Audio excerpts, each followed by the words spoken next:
Nicholas, what can I say? You did an outstanding job in this movie. Thank you. You are Well, one hell of a zombie, my friend. Well, yeah, I should say congratulations to you as well. You made it. You made it in there. Well, you know, I don't want to... You're a scene stealer. I don't want to show you up. Yeah. I didn't want to do that, but I have to say that I watched you, and I learned from you, and I made it into the film. And then you betted it.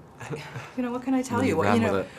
What was it for you to play this zombie, to get into the mindset of R? Because it's stuff you don't get to do a lot of talking in this movie. So, no.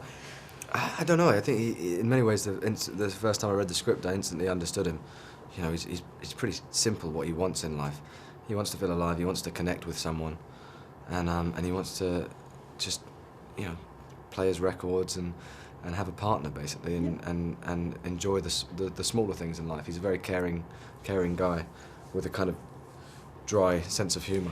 Great sense of humor. Yeah. But you're not, you know, you have to do everything kind of, your expression is through your face, your eyes, and like I say, not a lot of dialogue. Was that challenging for you? Yeah, it was definitely a different way of trying to create a character to what I was used to before. You know, most of the time you can say some sort of version of what the character might be thinking or feeling. So with this, it was much more about kind of body language and trying to communicate in other ways, which, you know, I think worked. But it was also just, you know, focusing on Julie, on Teresa's character, and enjoying spending time with her and watching her. Which isn't difficult. No, exactly. She's such a wonderful, you know, I wanted to know how the bond developed between the two of you, because it really was outstanding. Yeah, I mean, instantly the first time we did a scene together, I remember there was a moment when she had a little giggle and smiled and looked over at me, and I was like, boom, this is the girl that can make our change, that feels something different, you know. He's not going to eat her brains, he's going to look out for this one. And Teresa's got that quality, so she's got the not eating brains quality. Yeah, which is a good thing to have. Very rare in girls nowadays. Yeah, it's hard to find a girl that won't eat brains. You're walking down the street and you're like, oh, I'd eat her brains, not yours. Yeah. Hey, if there was anybody's brains that you could eat for a day and become that person, would there be anybody that you would choose? Henry VIII. How about you?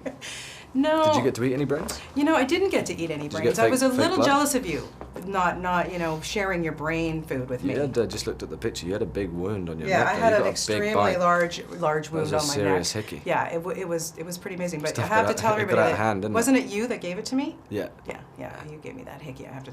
Yeah, I'm sorry. So, is there anything that you wanted to ask me? Because I, you know, like I say, I don't want to upstage or anything. But now that I've become a zombie, I could make a career out of this. Zombie god.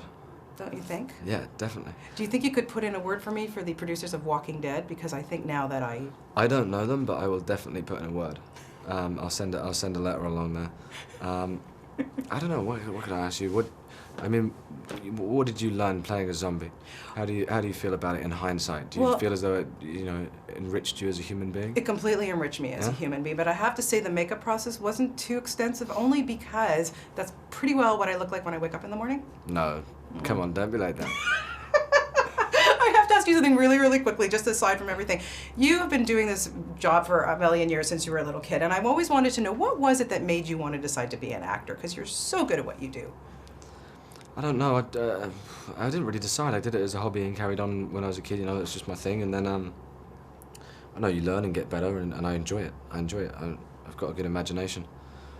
You certainly do. You do an outstanding job. You were so good in this, and it was my privilege to be alongside you in this movie. It was a pleasure to have you in it. Nice to talk to you, Nicholas. Thank you so much. Good to see you again. You too.